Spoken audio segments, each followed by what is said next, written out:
నమస్కారం. ప్రేక్షకులందరికీ శుభోదయం. ఈనాటి శుభయోగం శీర్షికన భాద్రపద మాసం ప్రారంభమవుతున్న తరుణంలో భాద్రపద మాసంలో వచ్చే పర్వదినాల విశిష్టత ఏంటో, భాద్రపద మాసంలో వేటిని దానంగా ఇస్తే విశేషమైన శుభయోగం కలుగుతుందో పరిశీలిద్దాం. భాద్రపద మాసం సందర్భంగా హృషీకేశుడి ప్రీతి కోసం బెల్లం కలిపిన అన్నం కానీ లవణం కానీ దానం ఇస్తే చాలా మంచిది. ఈ మాసంలో హృషీకేశ అనే నామాన్ని స్మరించుకుంటే విష్ణుమూర్తి అనుగ్రహానికి సులభంగా పాత్రలు కావచ్చు. అలాగే భాద్రపద శుద్ధ పాడ్యమి సందర్భంగా ఈరోజు దోసకాయ ఆహారంలో స్వీకరిస్తే చాలా మంచిది. అలాగే ఈ మాసంలో శుక్లపక్షంలో వచ్చే చవితి తిథిని వినాయక చవితి పర్వదినంగా జరుపుకోవాలని, ఆ రోజు బంగారంతో కానీ వెండితో కానీ మట్టితో కానీ తయారు చేయబడిన గణపతిని పూజించాలని భవిష్య పురాణంలో ప్రామాణికంగా చెప్పారు. అలాగే భాద్రపద శుక్ల పంచమి తిథిని ఋషి పంచమి అనే పేరుతో పిలుస్తారు. ఋషి పంచమి సందర్భంగా మహిళామణులు సప్తర్షులను స్మరించుకుంటూ ఋషి పంచమి వ్రతాన్ని ఆచరించాలని భవిష్యోత్తర పురాణంలో చెప్పారు. ఇలా ఋషి పంచమి వ్రతం చేస్తే విశేషమైన శుభ ఫలితాలు కలుగుతాయి. ఋషి పంచమి సందర్భంగా అరటి పండ్లు, నెయ్యి, పంచదార దానమిస్తే ఉత్తమ ఫలితాలు కలుగుతాయి. భాద్రపద శుక్ల షష్ఠి తిథిని సూర్య షష్ఠి అనే పేరుతో పిలుస్తారు. ఆ రోజు సూర్య భగవానుడికి సంబంధించిన స్తోత్రాలు చదువుకోవటం, సూర్యుడిని పూజించటం, అలాగే లలితా సహస్రనామ స్తోత్ర పారాయణ చేయటం ద్వారా విశేషమైన శుభయోగం కలుగుతుంది. అలాగే ఈ మాసంలో శుక్లపక్షంలో వచ్చే అష్టమి తిథిని రాధాష్టమి అనే పేరుతో పిలుస్తారు. రాధాష్టమి సందర్భంగా రాధాకృష్ణుల చిత్రపటానికి పూజ చేయటం ద్వారా విశేషమైన శుభ ఫలితాలు కలుగుతాయి. అలాగే రాధాష్టమి రోజు దుర్వాలతో అంటే గరికలతో ఉమామహేశ్వరుని పూజించినట్లయితే ఉత్తమ ఫలితాలు కలుగుతాయని కూడా ప్రామాణిక గ్రంథాల్లో చెప్పడం జరిగింది. అదేవిధంగా భాద్రపద శుద్ధ ఏకాదశి తిథిని పరివర్తన ఏకాదశి అనే పేరుతో పిలుస్తారు. ఆషాఢ మాసంలో శుక్లపక్షంలో వచ్చే ఏకాదశి తిథి నాడు యోగ నిద్రలోకి వెళ్ళిన శ్రీ మహావిష్ణువు ఈ భాద్రపద శుక్ల ఏకాదశి తిథి నాడు కొద్దిగా పక్కకి ఒత్తిగిల్లుతాడు. అందుకే దీన్ని పరివర్తన ఏకాదశి అనే పేరుతో పిలుస్తారు. పరివర్తన ఏకాదశి రోజు విష్ణు సహస్రనామ పారాయణ చేసిన, విష్ణు సహస్రనామం విన్న విష్ణుమూర్తి అనుగ్రహానికి సులభంగా పాత్రలు కావచ్చు. అలాగే ఈ మాసంలో శుక్లపక్షంలో వచ్చే ద్వాదశి తిథిని వామన జయంతిగా జరుపుకోవటం అనాదిగా వస్తున్న సంప్రదాయం. ఆ రోజు వామన రూపంలో ఉన్నటువంటి శ్రీ మహావిష్ణువుని ఆరాధన చేయటం ద్వారా భూ సంబంధ గృహ సంబంధ వ్యవహారాల్లో విజయాలను సిద్ధింపజేసుకోవచ్చు. అదేవిధంగా భాద్రపద శుక్ల చతుర్దశి తిథి నాడు అనంత పద్మనాభ స్వామి వారిని ఆరాధన చేయాలి. అనంత వ్రతాన్ని ఆచరించాలి. అనంత పద్మనాభ వ్రతం చేస్తే కాలసర్పదోష తీవ్రతను తగ్గింపజేసుకోవచ్చు, నాహుకేతువుల దోష తీవ్రతను తగ్గింపజేసుకోవచ్చు, అనంతమైనటువంటి సంపదలు కలుగుతాయి. అలాగే ఈ మాసంలో శుక్లపక్షంలో వచ్చే పౌర్ణమి తిథి నాడు ఉమామహేశ్వర వ్రతాన్ని ఆచరించాలి. ఉమామహేశ్వర వ్రతం సందర్భంగా శివపార్వతులను పూజించి గోధుమ పిండితో తయారు చేయబడిన పదార్థాలు నైవేద్యంగా సమర్పించడం ద్వారా శివపార్వతుల అనుగ్రహానికి సులభంగా పాత్రలు కావచ్చు. అలాగే భాద్రపద మాసంలో బహుళ పక్షంలో పితృదేవతలను పూజిస్తే చాలా మంచిది. వీటిని మహాలయ పక్షాలు అనే పేరుతో పిలుస్తారు. బహుళపక్షం మొత్తం కూడా పితృదేవతలకు తర్పణాలు విడిచిపెట్టడం, పితృదేవతల ప్రీతి కోసం దానాలు నిర్వహించడం ద్వారా విశేషమైన శుభ ఫలితాలు కలుగుతాయి. భాద్రపద మాసం బహుళపక్షం అమావాస్య తిథి నాడు గ్రామదేవతలను పూజిస్తే అనారోగ్య సమస్యల తీవ్రతను తగ్గింపజేసుకోవచ్చు. ఇలా భాద్రపద మాసంలో ఒక్కొక్క రోజు ప్రత్యేకమైన విధి విధానాలు పాటించడం ద్వారా సకల శుభాలను సిద్ధింపజేసుకోవచ్చు. రేపటి శుభయోగం శీర్షికన భాద్రపద మాసం సందర్భంగా నవగ్రహ దోష తీవ్రతను తగ్గింపజేసుకోవటానికి వినాయకుడికి ప్రీతిపాత్రమైన మాసం కాబట్టి వినాయకుడిని ఏ విధంగా ఆరాధన చేయాలో పరిశీలిద్దాం. నమస్కారం. శ్రీ గణనాథ జయ గణనాథ సిద్ధి వినాయక బుద్ధి ప్రదాయక. శ్రీ గణనాథ జయ గణనాథ సిద్ధి వినాయక బుద్ధి ప్రదాయక. హనుమంతుడు బ్రహ్మచారి. ఏ విధంగా బ్రహ్మచారి? గణపతి ఏ విధంగా బ్రహ్మచారో, సుబ్రహ్మణ్యుడు ఏ విధంగా బ్రహ్మచారో అదే విధంగా బ్రహ్మచారి. కనుక ఈ ముగ్గురిని బ్రహ్మచారి రూపంలోనే ధ్యానించాలి. వీరి ఆరాధనలో వటు పూజే ప్రధానంగా చెప్తున్నారు కనుక బ్రహ్మచారియే. కానీ శక్తి సహిత ఉపాసన అని సంప్రదాయంలో ఉంటుంది. ఇది ఉపాసన సంప్రదాయం. శక్తి సహితంగా దేవతను ఆరాధించడం సాధకుడికి శీఘ్ర పూర్ణ సద్య ఫలం కలిగిస్తుంది. శీఘ్ర పూర్ణ సద్య ఫలం మూడింటిని ఇవ్వగలిగే శక్తి శక్తి సహిత ఉపాసనలో ఉంటుంది. ఆ శక్తి ఎక్కడి నుంచో వచ్చి ఆయన దగ్గర కూర్చోదు. ఆయన యొక్క స్వాభావికమైన శక్తినే పత్ని స్థానంలో కూర్చోబెడతారు. ఇది ఉపాసనా సాంప్రదాయంలో చెప్పబడుతుంది. ఇది శివశక్త్యైక్య రూపిణి అని చెప్పబడుతున్న ఒక తత్వమే ఇందులో. ఇది సమయాచారం అనే సంప్రదాయం. దాన్ని అనుసరించి మనం భావన చేస్తున్నాం. ఈ శక్తి సహిత ఉపాసనలో గణపతి శక్తి అనేక రకములు, పైగా మంత్రభేదములను అనుసరించి శక్తి ప్రకటింపబడేటువంటి విశేషములు అనేక ఉంటాయి. కొన్ని మంత్రముల యందు ఆ శక్తి సిద్ధి బుద్ధిగా ఉంటుంది, కొన్ని మంత్రముల యందు పుష్టి తుష్టిగా ఉంటుంది, కొన్నిటి యందు పుష్టి తుష్టి సిద్ధి బుద్ధి ఇవన్నీ కలిసిపోయి ఒక్క లక్ష్మిగా ఉంటుంది, సిద్ధలక్ష్మి గాను మహాలక్ష్మి గాను. ఇక్కడ ఇద్దరుగా చెప్పబడితే అక్కడ ఒకటే కూర్చుంటుంది అంతే. ఇది విషయం. ఇలాగ ఆరాధన. అదేవిధంగా మన విష్ణు ఆరాధనలో శ్రీదేవి భూదేవి ఆరాధన అన్నది. ఇక్కడ శక్తి సహిత ఉపాసనకున్న శక్తిని వాళ్ళు గ్రహించి దేవతలకు వారి యొక్క స్వాభావిక శక్తిని పత్ని స్థానములు యందు ఉంచేరే కానీ మన వంటి సాంసారికమైన బంధములు కావు. ఇది తెలుసుకోవాల్సినది. ఈ అర్థం తెలుసుకోవడానికే శివశక్త్యైక్య రూపిణి అంటూ శ్రీ విద్యా సంప్రదాయం అంత వర్ధిల్లిందండి. ఆ శక్తి సహితమైన ఉపాసన శ్రేష్టం. ఎందుకంటే మనందరికి శక్తి తెలుసు కానీ శక్తి ఎవరిదో తెలియదు. అవునా లేదా? ఇది కొంచెం గ్రహించాలి. ఎందుకు శక్తి సహిత ఉపాసన చెప్తున్నారు? శక్తి అందరికీ కావాలి. సూర్యుడు, ఆయనలో ఒక శక్తి ఉంది, చంద్రునిలో ఒక శక్తి ఉంది, పంచభూతాల్లో శక్తి ఉంది. వాటి వల్ల మనం ఉపకారం పొందుతున్నాం. పైగా పంచభూత తత్వములు మనలో కలిగి మనకు ఒక శక్తి ఉంది. ఈ శక్తి మనందరికి కావాలా లేదా? ఎందుకంటే ఇవేం మనం తయారు చేయని ఒకానొక స్వాభావిక శక్తి ఉంది ప్రకృతిలో. అక్కడితో ఆగిపోతాం మనం. కానీ శక్తి అందరికీ కావాలి. కానీ శక్తి ఎవడిదో వాడిని తెలుసుకోలేకపోతున్నాం. కానీ శక్తి కావాలని కోరేవాళ్ళు శక్తి ఎవడిదో వాడిని తెలుసుకోవాలి. నీకెప్పుడు కాంతి ప్రధానం కనుక వస్తువులపై నీపై పడుతున్న కాంతిని నువ్వు చూస్తున్నావు. కానీ కాంతి ఏ జ్యోతి నుంచి వస్తున్నావో గమనించలేకపోతున్నావు. కాంతి గదంతా పరుచుకుంది, శక్తి ప్రపంచమంతా పరుచుకుంది. కానీ కాంతికి మూలమై ఉన్నటువంటి జ్యోతి స్థాణువుగా ఉన్నది. విశ్వానికి మూలమైన పరంబ్రహ్మ స్థాణువుగా ఉంటాడు. తచ్చక్తి విశ్వమంతా వ్యాపించుంటుంది. కనుక నీ అనుభవానికి వస్తున్నటువంటి అనిర్వచనీయమైన విశ్వశక్తి ఏదుందో అది అనిర్వచనీయమైన పరబ్రహ్మము యొక్క శక్తి అని నువ్వు తెలుసుకో. ఈశ్వర శక్తిగా ఉపాసించితే శివశక్త్యైక్య ఉపాసన అని చెప్పబడుతుంది. ఆ భేదము లేకుండా కేవలం శక్తిని దేవుళ్ళాడడం ఉన్నదే దానివల్ల లాభం లేదు. ప్రయోజనం పొందుతున్న శక్తిని అనుసరించి శక్తిమంతును తెలుసుకోవాలి. ఈ చింతన శివశక్త్యైక్య ఉపాసనలో ఉన్నదండి. కనుక నీ శరీరమంతా ప్రసరిస్తున్న శక్తి ఇంద్రియ శక్తిగా, బుద్ధిశక్తిగా, ప్రాణశక్తిగా ప్రసరిస్తున్నది. ఆ ఇంద్రియాలది కాదు, బుద్ధిది కాదు, ప్రాణానిది కాదు. వీటన్నిటిని ప్రేరేపించే శక్తి ఎవరిది? యోంత ప్రవిశ్య మమ వాచమిమాం ప్రసుప్తాం. సర్వేంద్రియముల యందు ఆ శక్తిని ప్రసరింపజేసిన పరమ పురుషుడికి నమస్కారం అనగానే శక్తిని వదిలేసి పరమ పురుషుడి దగ్గరికి వెళ్తున్నారా? ఈ శక్తి పరమ పురుషుని తెలుసుకుంటున్నారు. కనుక పరమ పురుషుని నువ్వు ఉపాసిస్తున్నప్పుడు ఈ శక్తిని ఆయన యొక్క శక్తిగా గ్రహించి ఆరాధించాలి అన్నదే శక్తి సహిత ఉపాసనలో ప్రధానమైన అంశం. కనుక భగవంతుడు బ్రహ్మచారిగా ఒక అవతారాన్ని మనకు ప్రకటించిన ఉపాస్య దైవమైనప్పుడు శక్తి సహితంగా ఉపాసించినంత మాత్రాన ఆ బ్రహ్మచారి అనే మాటకి ప్రమాదము రాదు. సువర్చలాంజనేయ మంత్రం ఉంది, మంత్రాన్ని జపించే వాళ్ళు ఉన్నారు. సంప్రదాయజ్ఞులు ఎందులో ఉన్నా మంత్రజపం చెయ్యాలని అంటారు కదా. అటువంటిప్పుడు మంత్రం అంటూ ఉంటే దానికి దేవత అంటూ ఉండదా?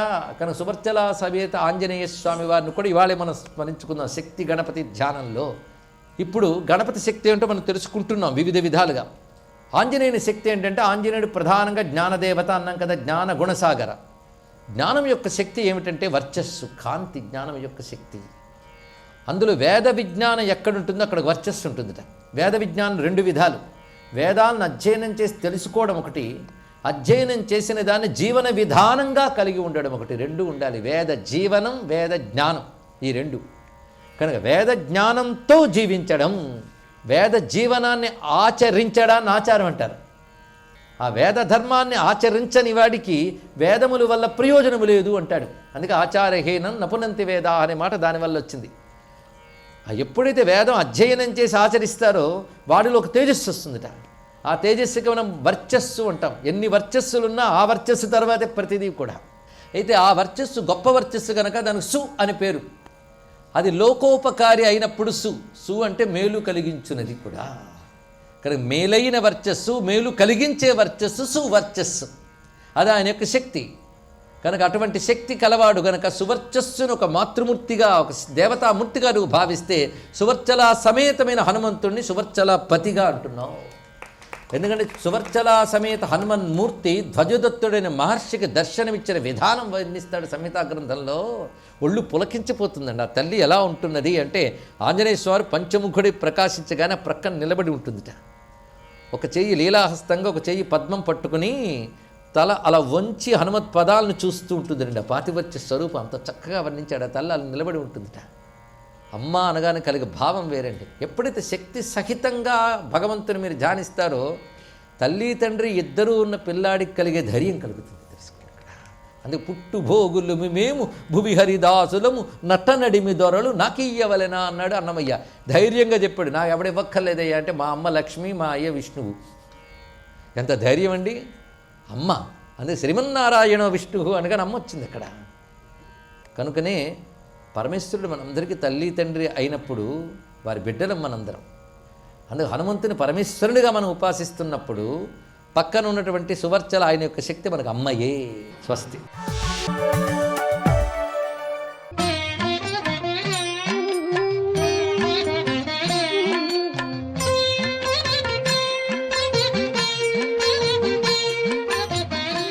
ఓం నమో నారాయణాయ. ఓం నమః శివాయ. శ్రీమాత్రే నమః. ఈరోజు శ్రావణ అమావాస్య. అమావాస్య తిథి నాడు తప్పనిసరిగా సృష్టి స్థితి లయకారకుడైనటువంటి పరమేశ్వరిని ఇచ్ఛాశక్తి, క్రియాశక్తి, జ్ఞానశక్తి స్వరూపిణి ఆ తల్లి జగన్మాత, అటువంటి చక్కని తల్లిని మనఃపూర్వకంగా వివిధ రకాలైనటువంటి పూలతోటి అర్చన చేసి, వివిధ రకాలైన నైవేద్యాలు అటు పరమేశ్వరునికి ఇటు పరమేశ్వరికి కూడాను సమర్పణ చేసి, విధివ్రాసిన దుర్వ్రాతను తొలగించే శక్తి నీదే తల్లి అని ప్రతి ఒక్కరూ కూడా భావన చేసి, ఆరోగ్యప్రదమైనటువంటి జీవన విధానాన్ని మాకు ప్రసాదించవలసిందమ్మా, నీ చల్లని దివ్యవంతమైన కరుణాకటాక్ష వీక్షణాలతో అని ప్రార్థించాల్సిన శుభగడియ ఈ యొక్క అమావాస్య మంగళవారం. అమావాస్య నాడే పితృదేవతలకు తర్పణాది కార్యక్రమాలతో పాటుగా వారి యొక్క ఆశీస్సులు కూడాను పొందే చక్కటి సాంప్రదాయ లక్షణం కూడా మన భారతీయ సంస్కృతిలో దాగి ఉంది. వంశము ఉద్ధరించబడటానికి పితృదేవతల యొక్క ఆశీస్సులు చాలా అవసరమవుతాయి. అంతేకాదు, అమావాస్య తిథి నాడు కొద్దిగా దానం చేసిన కొన్ని కోట్ల రెట్ల సత్ఫలితం కలిగి తీరుతుంది. ఈ యొక్క గొప్ప విశేషకరమైనటువంటి సుదినాన సకల ముక్కోటి దేవతా స్వరూపిణి అయినటువంటి గోమాతకు గనక పచ్చని గడ్డిని ఆహారంగా తినిపించినట్లయితే జన్మ జన్మాంతరాల నుంచి సంభవించేటువంటి పాప కర్మలు పటాపంచలైపోతాయి అని చెప్పేసి మనకు శాస్త్రవచనం. అసలు గోసేవ చేయటమే జన్మ సుకృత పుణ్యం. అందున ఇటువంటి మహోన్నతమైనటువంటి రోజులలో ఇలాంటి సేవలు ఆచరించడం వెనకాల అద్వితీయమైనటువంటి పుణ్యం తప్పనిసరిగా కలిగి తీరుతుంది అంటోంది శాస్త్రం. ఈ రోజున ప్రతి ఒక్కరూ కూడాను తాము భుజించే ముందుగా కొంత పదార్థాన్ని పక్కన పెట్టి దాన్ని పక్షులకు ఆహారంగా గనక సమర్పించినటం వలన వంశరీత్యా సంభవించేటువంటి ఉపద్రవాలన్నీ కూడా పటాపంచలైపోవటానికి ఆస్కారం ఎంతగానో ఉంటుంది అంటోంది శాస్త్రం. ఇంత విశిష్టవంతమైనటువంటి ప్రభావంలో పరమేశ్వరుడికి నీటిలో నువ్వులు వేసి కూడా అభిషేకార్చన చేయటం కూడా విశిష్టవంతమైనటువంటి లక్షణాల్లో ఒక భాగం. సర్వే జన సుఖినో భవంతు.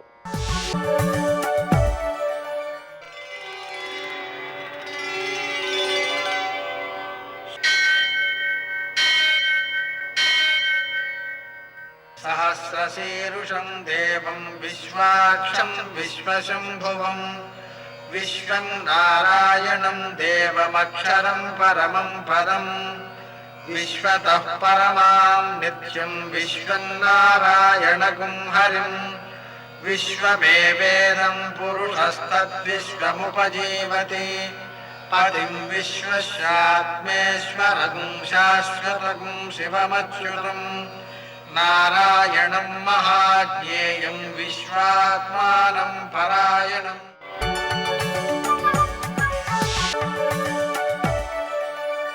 सूर्यशौर्यमथेन्दुरिन्द्रपदवी सन्मङ्गलं मङ्गलम् మర్కటేశ మహోత్సాహ సర్వశోక వినాశన శత్రువును సంహర మాం రక్ష శ్రియందాపయమే ప్రభో. నేటి కాలమాన విశేషాలను గమనిద్దాం.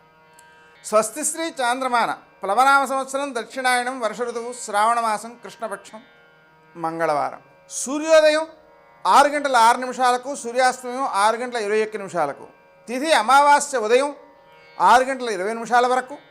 తరువాత భాద్రపద శుద్ధ పాడ్యమి తెల్లవారుజామున 4:36 వరకు. నక్షత్రం పుబ్బ సాయంకాలం 5:01 వరకు. వర్జం రాత్రి 11:52 నుంచి 1:24 వరకు. దుర్ముహూర్తం ఉదయం 8:33 నుంచి 9:22 వరకు. మరల రాత్రి 11:03 నుంచి 11:50 వరకు.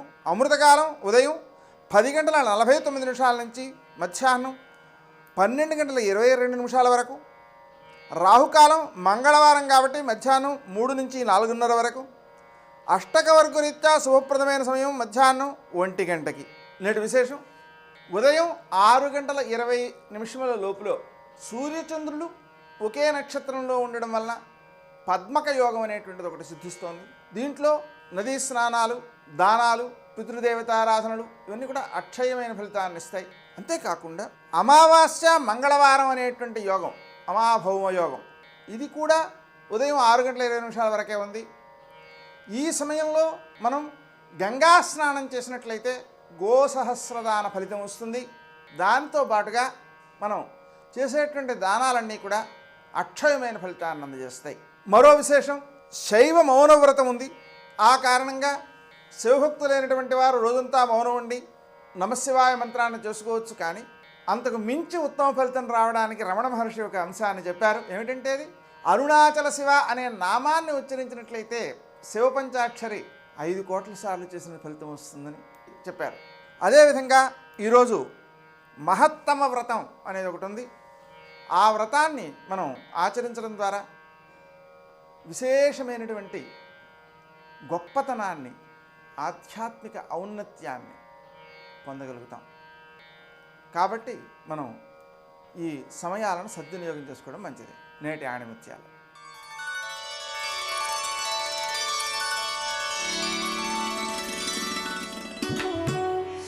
చెట్టు త్వరలోని నిప్పు చెట్టునే దహించినట్లు దురాశ మానవుని దహించి వేస్తుంది.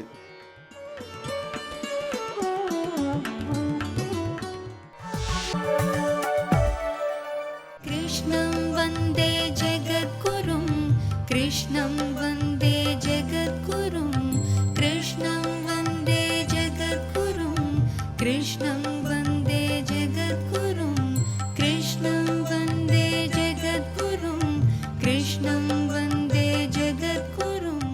కృష్ణుణ్ణి ఎలా అయినా వెన్న దొంగతనం చేస్తుండగా పట్టుకోవాలనుకుంది. కావాలని తెచ్చి వెన్నకొండ వీధిలో పెట్టింది. తలుపు చాట్న తాను దాక్కుంది. కృష్ణుడి వెన్నలో చెయ్యి పెడితే సరిపోదు, తన నోట్లో కూడా పెట్టుకోవాలి. నోటికి చేతికి వెన్న ఉండగా పట్టుకుంటాననుకుంది. వచ్చాడు, స్నేహితులందరికీ వెన్న పెట్టాడు. ఆఖరణ ఇలా తన నోట్లో పెట్టుకున్నాడు. పెట్టుకునేటప్పటికి చటుక్కునొచ్చి చెయ్యట్టుకుంది. పట్టుకున్న గోపికకి కుంటే ఆలోచన వచ్చింది. ఇప్పుడు దొరికిపోయాడుగా, ఇన్నాళ్ళు ఎప్పుడు దొరకల, సాక్ష్యాలతో దొరికాడు. ఇవాళ అసలు ఏమంటాడో చూద్దామని కస్త్వంబాల అంది. ఓ పిల్లాడా నువ్వెవరు అంది. ఆయనంత తెలివైనవాడు, మన తెలివికి తెలివిడి ఆయన. ఆయన అన్నాడు బలానుజహ అన్నాడు. నేను బలరాముడి తమ్ముడు అన్నాడు. మధ్యలో ఆయన ఊసిందుకు? ఆయన ఎక్కడో ఇంట్లో కూర్చున్నాడు. తన పేరు చెప్పడం కాదు, ఎంతో భక్తి ప్రపత్తులున్న వాళ్ళ బలరాముడి తమ్ముడు అన్నాడు. అమ్మ బాబోయ్, గుండెలు తీసిన బంటు పేరు చెప్పట్లేదు, ఎవరివంటే బలరాముడి తమ్ముడు అంటున్నాడు అని కస్త్వంబాల బలానుజ కిమిహతే అంది. ఇక్కడికి ఎందుకు వచ్చావు అంది. ఓసారి ఇలా చూసి, ఓహో మా ఇల్లు అనుకున్నాను, మన్మందిరా శంకయా అన్నాడు. మా ఇల్లు అనుకుని వచ్చానన్నాడు. ఓహో మీ ఇల్లు అనుకుని మా ఇంట్లోకి వచ్చి వెన్నకొండలో చెయ్యి పెట్టావా అని ఆవిడంది. యుక్తం తం నవనీత పాత్ర వివరే హస్తం కిమర్థం యసేహే. సరే బాగుంది, వెన్నకొండలో చెయ్యి ఎందుకు పెట్టావు, వెన్న ఎందుకు తీశావు అంది. ఆయన అన్నాడు, భృకుటి ముడిచి ఆ గోపకాంత వంక చూసి, చాలేవమ్మా ఊరికే గట్టిగా అరుస్తావు ఎందుకు, మా ఇంట్లో ఆవు దూడ పారిపోయింది, కుండలో ఉందేమో అని చేయి పెట్టి వెతుకుతున్నాను, గట్టిగా అరవకు, దూడ పారిపోతుంది కుండలోంచి, మళ్ళీ అక్కడ పరిగెడతానన్నాడు. ఇంత ఆయన్ని పట్టుకుందామనుకున్న గోపిక ఆయన గడసరి సమాధానం చూసి ఆశ్చర్యపోయి చెయ్యి వదిలేసి బుగ్గలు నొక్కుంది, పారిపోయాడు. అలా గడసరితనంతో గోపకాంతని ఏమార్చి పారిపోయినటువంటి కృష్ణ భగవానుని యొక్క అనుగ్రహము మా యందు ప్రసరించుగాక అంటాడు లీలాశకుడు. పానీయంబులు త్రాగుచున్ కుడుచుచున్ భాషించుచున్ హాసలీలా నిద్రాదులు చేయుచున్ తిరుగుచున్ లక్షించుచున్ సంతత శ్రీనారాయణ పాద పద్మజుగళీ చింతామృతాస్వాదండై మరచన్ సురారిసుతుడే తద్విశ్యమున్ భూవరా అన్నట్లుగా ఎప్పుడు ఏది జరిగినా భగవంతుడితోటే అనుబంధం పెట్టుకుని స్మరించగలిగినటువంటి వాడు. ఓ కష్టం వచ్చిందనుకోండి, గత జన్మలలో ఏ పాపం చేశానో, భగవంతుడా ఈ కష్టంతో నీ చేసిన పాపం పోయింది కాబట్టి ఇక మళ్ళీ నేను పాపం చేయకుండా రక్షించు. ఈ పాపము యొక్క ఫలితమైన కష్టాన్ని అనుభవించడంలో కలిగిన దుఃఖము యొక్క వ్యగ్రత చేత నీ పాదములను విడిచిపెట్టకుండా ఊంచుకుని నిలబడగలిగినటువంటి స్థిరమైన బుద్ధిని మాత్రం నాకు కటాక్షించు. ఒక సుఖం వచ్చిందా, ఈశ్వరుని యొక్క అనుగ్రహం తప్ప నా కర్తృత్వం లేదని రెండిటి యందు నిమిత్త మాత్రంగా నిలబడగలిగినటువంటి స్థితి ఎవరికి అబ్బిందో వాడు పరమసత్వగుణంతో కూడుకున్నటువంటి వాడై సర్వకాల సర్వావస్థల యందు భగవంతుని స్మరించగలిగినటువంటి పరమసత్వమునందు నిలబడినటువంటి పాలకొండ వంటి మనసున్నవాడు. ఇప్పుడు ఆ పాలకొండ వంటి మనసున్న చోట భక్తి అనేటటువంటి అగ్నిహోత్రపు సెగ తగిలిందనుకోండి, పరమభక్తితో ఈశ్వరుడి గురించిన స్మరణ ఒక స్థితిలో రోమాంచితమైన స్థాయికి వెళ్ళిపోయిందనుకోండి, వెంట్రుకలు నిక్కపొడుచుకొని ఆనంద బాష్పాలు కారిపోతూ నిలబడిపోయాడు ఒక చోట. ఇదో భగవంతునికి అథాంగ పూజ చేస్తున్నాడు. కటిం పూజయామి అన్నాడు. ఆయన కట్టుకున్నటువంటి పీతాంబరం, ఆయన పెట్టుకున్నటువంటి వడ్డాణం, ఆయన దామోదరలీల, ఆయన కడుపు చుట్టూ పడ్డ మత్స, దానికి నడుం చుట్టూ అలంకారం చేసిన తులసిమాల జ్ఞాపకానికి వచ్చాయి. ఆ నడుం వంక మనసులో అలాగే చూస్తూ ఆనంద భాష్పాలు కారుస్తూ కంఠం గాద్గదికమై వెంట్రుకలు నిక్కపొడుచుకొని తరువాతి నామం జ్ఞాపకం రాక ఆనందామృతాన్ని గ్రోలుతూ ఆ లహరిలో అలా నిలబడిపోయాడు.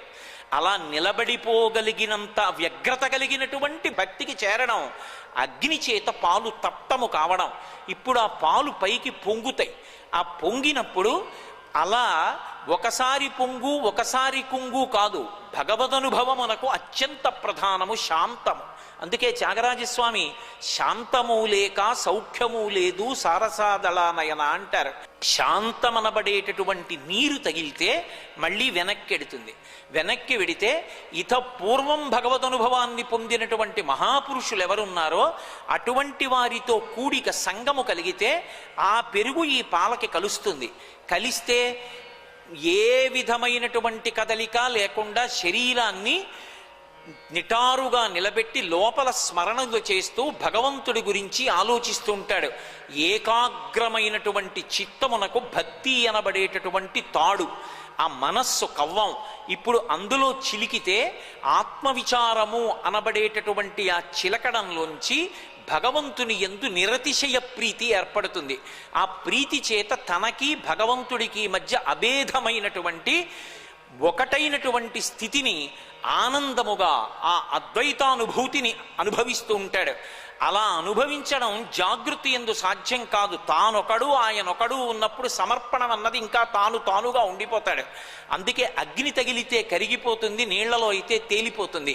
అటువంటి నవనీతము ఎక్కడ ఎప్పుడు ఎవరి మనసులో పైకి తేలిందో ఆ నవనీతాన్ని ఆయన పుచ్చుకుంటాడు.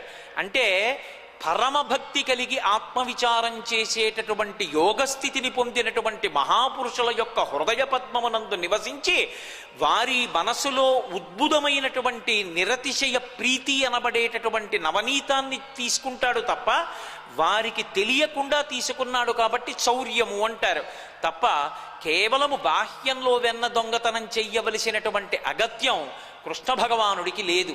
అందుకే మనిషి జీవితంలో పుణ్యకర్మతో ప్రారంభించి భక్తిని ప్రయత్నపూర్వకంగా అలవాటు చేసుకుని ఆ భక్తి అనేటటువంటి దాని యందు బాగా మునుక వెయ్యడం ఎవరికి సాధ్యమవుతుందో వారికి కృష్ణానుభవం పరిపూర్ణంగా కలుగుతుంది. ఇక జారలీల చేశాడు. నిజానికి ఆయన చెయ్యడు జారలీల, ఆయన చెయ్యడు చోరలీల. ఇవన్నీ పరమేశ్వరుడివి. ఒక చెట్టుకి మొగ్గ పుట్టి మొగ్గని బలవంతంగా విప్పితే పసరిక వాసన వస్తుంది.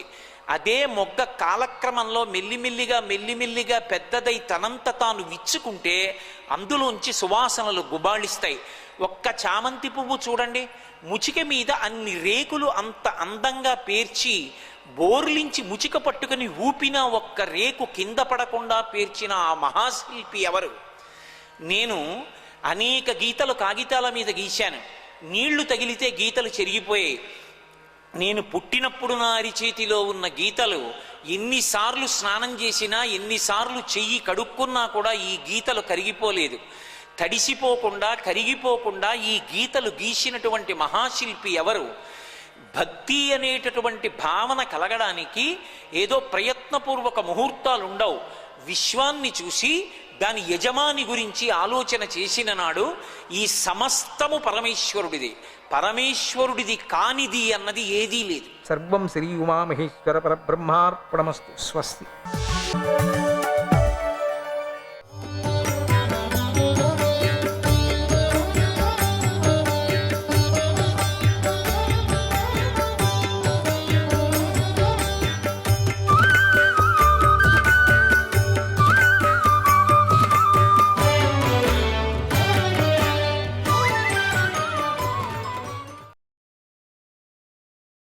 మేనకకు జాలి లేదు అంటే ఆవిడని తిడుతున్నాడు.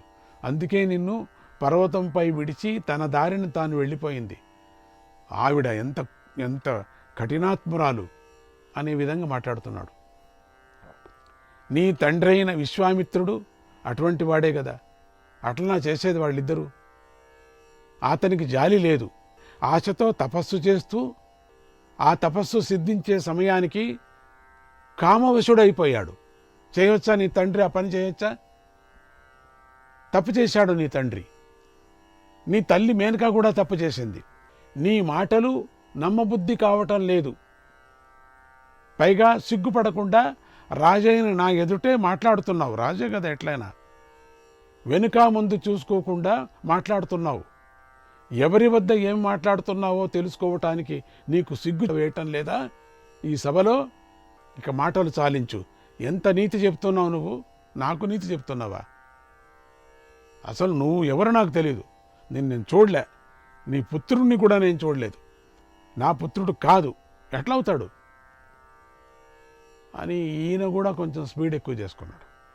ఆవిడది ఎప్పుడు ఎక్కువైందో అంతకన్నా ఎక్కువైపోయాడు. రాజు కదా, ఆయనకి అవమానమైనట్టుగా అయింది. విపరీతమైన ఎక్కువ కోపంతో ఉన్నాడు. వెనక్కి వెళ్ళు. శ్రేష్ఠులైన నీ తల్లిదండ్రులు ఎక్కడా? మళ్ళీ చూడండి, శ్రేష్ఠులైన నీ తల్లిదండ్రులు ఎక్కడా? దీనురాలివైన నువ్వెక్కడా? ఇప్పుడు తల్లిదండ్రులు గొప్ప అనిపించుకున్నాడు. ఎందుకంటే ఆవిడ మేనక, ఈవిడ మహాతపస్వి అయిన విశ్వామిత్రుడు. అందుకని వాళ్ళెక్కడా నువ్వెక్కడా అనే విధంగా, ఏమో వాళ్ళకు పుట్టావో లేదు అనే విధంగా మాట్లాడుతున్నాడు. అతి కొద్ది కాలంలో నీ కొడుకు సాలస్తంభంగా పెద్దగా ఎలా పెరిగిపోయాడు? ఏంటి ఇంతగా పెద్దగా పెరిగిపోయాడు?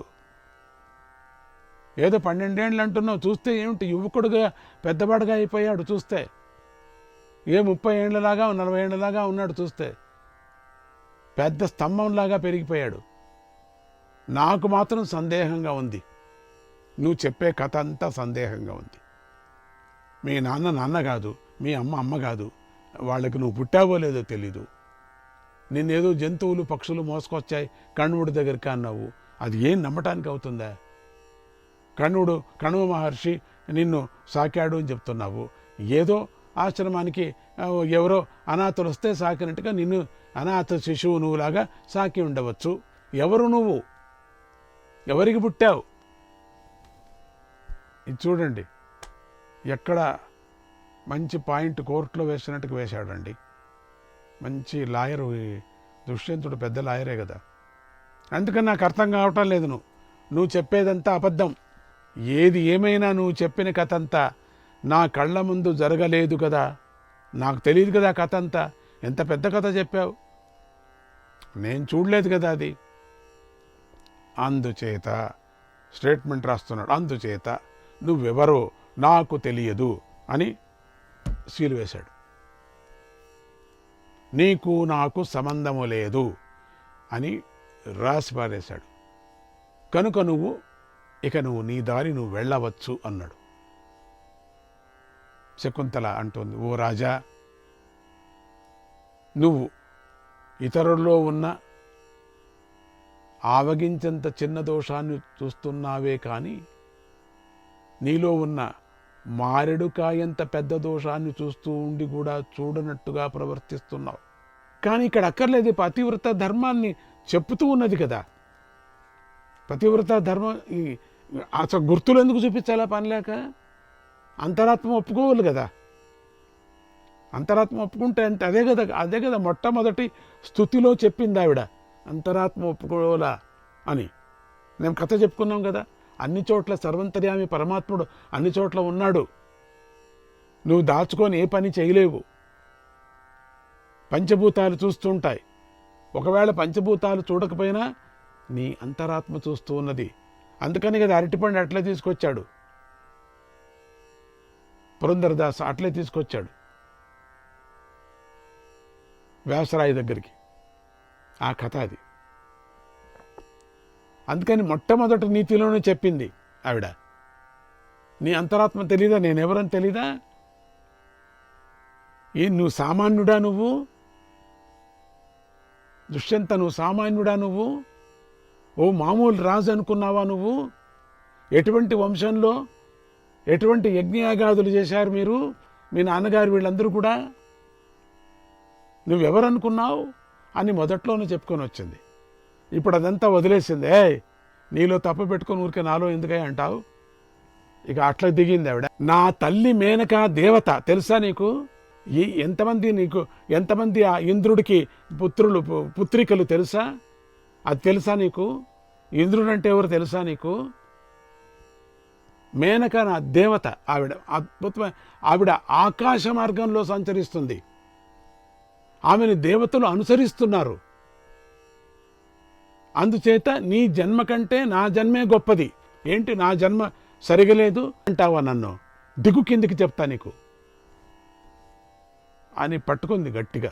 నువ్వు భూమి మీద మాత్రమే తిరుగుతున్నావు. రాజా, నేను ఆకాశంలో తిరగగలను. ఇదే నీకు నాకు ఉన్న తేడా తెలుసా? మేరు పర్వతానికి ఆవగింజకు ఉన్నంత తేడా నాకు నీకు ఉండేది. తిరగలదు ఆవిడ. ఆకాశంలో తిరగలదు, ఎగిరిపోగలదు ఎక్కడైనా కూడా. ఆకాశంలో తిరగలను. ఆకాశ గమని నేను. నువ్వేమిటి భూమి పట్టుకొని నేను ఇద్దరు చేతిలో పట్టుకొని తిరగాల నేను? నువ్వు భూమిలో తిరుగుతావు, పట్టుకున్నావు, భూమిని పట్టుకున్నావు. చూడు, నేను లేచిపోతాను కావాలంటే. నేను ఇంద్రుడు, కుబేరుడు, యముడు, వరుణుడు మొదలైన వారి ఇళ్లకంతా నేను వెళ్ళగలను. నా ప్రభావం అంతటిది. నీకు తెలుసా? స్పీడ్ ఎక్కువైపోయింది. అగ్నికి వస్తూ ఉన్నది, కంటి నుంచి అగ్ని వస్తూ ఉన్నది. వాయిస్ ఎక్కువైపోయింది. లోకంలో ఒక నానుడి ఉంది, తెలుసుకో. అది పచ్చి నిజం కూడా. నేను దాన్ని ద్వేషంతో చెప్పటం లేదు, నిదర్శనం కోసం చెబుతున్నానని గ్రహించు, విని క్షమించు. ఇక్కడ ఒక స్తుతి ఉంది, దాన్ని అట్లా పక్కన పెట్టాను, తర్వాత మీకు చెప్తాను. కురూపి అయిన వాడు తన ముఖాన్ని అద్దంలో చూడనంత వరకు తాను ఇతరుల కంటే చాలా అందమైన వాడినని అనుకుంటూ ఉంటాడు. ఒక్కసారి అద్దంలో చూసుకున్న తరువాత తనకు ఇతరులకు ఉన్న తేడాను తెలుసుకుంటాడు. అందమైన వాడు ఎవరిని అనుమానించడు. కానీ రూపవిహీనుడు తన రూపాన్ని పొగుడుకొనేవాడు మాత్రమే చెడు మాటలతో ఇతరులను బాధ పెడతాడు. నువ్వు అలాగే నన్ను బాధ పెడుతున్నావు. మానవుడు మాట్లాడే శుభాశుభ వచనాలను విని బుద్ధిమంతుడు నీటి నుండి హంస పాలను మాత్రమే గ్రహించినట్లుగా శుభమైన మంచి మాటనే గ్రహిస్తాడు. నువ్వు కూడా అలాగే మంచి మాటనే గ్రహించు. కొనాక అదే చెప్తున్నది పాపం. మంచి మాటను గ్రహించు. అన్యాన్ పరివదన్ సాధు యతాహి పరితప్యతే తథా పరివదన్యాన్ తుష్టో భవతి దుర్జనః. ఇతరులను నిందిస్తున్నప్పుడు సత్పురుషుడు ఎంతో బాధపడతాడు. దుర్జనుడు మాత్రం ఇతరులను నిందిస్తూ చాలా ఆనందిస్తాడు. చూడండి, నువ్వు దుర్జనుడిలాగా ప్రవర్తించవద్దు. సత్పురుషులు వృద్ధులకు నమస్కారం చేసి ఎంతగానో ఆనందాన్ని పొందుతారు. మూర్ఖుడు మాత్రం సజ్జనుడిని నిందించి ఆనందాన్ని పొందుతాడు. ఇది చూడండి ఎంత చిత్రంగా ఉంది. ఇతరుల దోషాలను గుర్తించకుండా, ఎత్తి చూపకుండా సత్పురుషులు సుఖంగా జీవిస్తారు. మూర్ఖులు ఇతరుల దోషాలను మాత్రమే గుర్తిస్తూ ఉంటారు. అదే పని వాళ్ళకి. ఎక్కడ తప్పుందో చూస్తూ ఉంటారు. అశాంతితో జీవిస్తారు వాళ్ళు అట్లా చేసి. ఈ తేడాను గమనించు. ఈ దోషాల చేత మూర్ఖులు నిందించదగిన వారు అని సత్పురుషులు భావిస్తారు. సత్పురుషులు చెడ్డవాళ్లను మంచిదిగా చూస్తూ ఉంటారు. మంచి వాళ్లను చెడ్డవాళ్ళు వాళ్ళ దోషాలు ఏదున్నాయని చూస్తూ ఉంటారట. మూర్ఖులు అవే దోషాలను సత్పురుషులపై ఆరోపించి వారిని నిందిస్తారు. వాళ్ళు చేసే దోషాలని సత్పురుషుల మీద వేస్తుంటారు. వాళ్ళు ఇట్లే చేస్తారు అని. అతో హాస్యతరం లోకే కించిదన్యన్న విద్యతే యత్ర దుర్జన మిథ్యాహ దుర్జన సజ్జన స్వయం. తాను స్వయంగా దుర్జనుడై ఉండి దుర్జనుడి అని చెప్పటం కన్నా మించిన హాస్యాస్పదం నువ్వు చెప్పటం నవ్వులాటలాగా ఉంది. ఈ లోకంలో ఇంకొకటి లేదు. నువ్వే చెప్తున్నావు. కోపించిన సర్పం వల్ల భయపడినట్లుగా సత్యధర్మాల నుండి భ్రష్టుడైన వాడి వల్ల నాస్తికుడు కూడా భయపడతాడు. ఇక ఆస్తికుడి విషయంలో చెప్పేదేమీ లేదు. అతడు విపరీతంగా భయపడతాడు కదా. ఇప్పుడు నిన్ను చూసి నేను భయపడాల్సి వస్తూ ఉంది. పుత్రుణ్ణి పుట్టించి ఇతడు నా పుత్రుడు కాడు అని ఆదరించి వాడి భాగ్యాన్ని దేవతలు నాశనం చేస్తారయ్యా. అతడికి ఉత్తరం లోకాలు అందవు. కులానికి వంశానికి ప్రతిష్ఠ కలిగించేవాడే పుత్రుడని పితరులు చెప్పారు. అటువంటి పుత్రుణ్ణి పొంది ఉండటం అన్ని ధర్మాలకు ఉత్తమమైనది. అందువల్ల పుత్రుణ్ణి విడిచిపెట్టరాదు. తన భార్య యందు పుట్టినవాడు ఇతర స్త్రీలకు పుట్టి తనకు లభించిన వారు, కొనబడిన వారు, పోషించబడిన వారు, ఉపనయన సంస్కారం చేయబడిన వారు, ఇలా 5 విధాల వారిని పుత్రులు అని అంటారని మనువు చెప్పాడు. మానవులకు పుత్రులు ధర్మాన్ని, కీర్తిని తెచ్చిపెడతారు. మనస్సుకు సంతోషాన్ని కలిగిస్తారు. ఎటువంటి వాళ్ళు పుత్రులు ఎంత విధంగా చెప్పుకొని వచ్చారు, ధర్మసూత్రాల్లో చెప్పుకొని వచ్చారు. చూడండి, ఎటువంటి వాళ్ళని తన భార్య యందు పుట్టినవారు పుత్రుడు, ఇతర స్త్రీలకు పుట్టి తనకు లభించిన వారు, ఎవరైనా సడన్గా మనకు ఏమైనా దొరికితే పుత్రులు, లేక కొనబడిన వారు, బీద వాళ్లకు డబ్బులు ఇచ్చి కొంచెం కొనవచ్చు కూడా, అది కూడా, లేక వాళ్ళను కూడా మనం పోషించవచ్చు. పోషించబడిన వాడు, సాకిన పిల్లను సాకినవాడు, వీళ్ళంతా పుత్రులు సమానమట. ఇక ఉపనయన సంస్కారం చేయబడిన వారు కూడా ఇలా 5 విధాల వారిని సాకినవాడు పుత్రుడే, దొరికినవాడు పుత్రుడే, తన కొడుకు పుత్రుడే. ఇక ఎవరికి దిక్కు లేనటువంటి వాడికి ఉపనయనం చేసినా కూడా వాడికి మంత్రోపదేశం చేసి చదువు చెప్పడం కూడా ఉపనయనం చెప్పటం కూడా పుత్రుడే. వీళ్ళంతా పుత్రుల సమానమని అంటారని మనువు చెప్పాడు. మానవులకు పుత్రుల ధర్మాన్ని కీర్తిని తెచ్చిపెడతారు, మనస్సుకు సంతోషాన్ని కలిగిస్తారు. ధర్మరూపమైన నేతలుగా ఉండి పితరులను నరకం నుండి రక్షిస్తారు.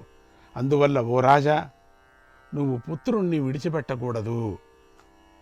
నన్ను ఇడిచినా పర్వాలేదు. సత్యధర్మాలను రక్షించే మీరు కపటంగా ప్రవర్తించవద్దు, మిమ్మల్ని మీరు మోసగించుకోవద్దు రాజా. 100 నూతుల కంటే ఒక బావి శ్రేష్టమని, ఇది కూడా ఒక శృతి, దీంట్లో కూడా ఒక నీతి ఉంది. ఇది కూడా ఈ శ్లోకాన్ని అట్లా పక్కన పెట్టాను, మళ్ళీ తీసుకుంటా.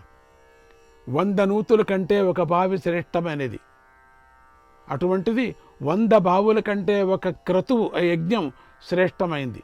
అటువంటి 100 క్రతువుల కంటే ఒక పుత్రుడు శ్రేష్టమైన వాడు.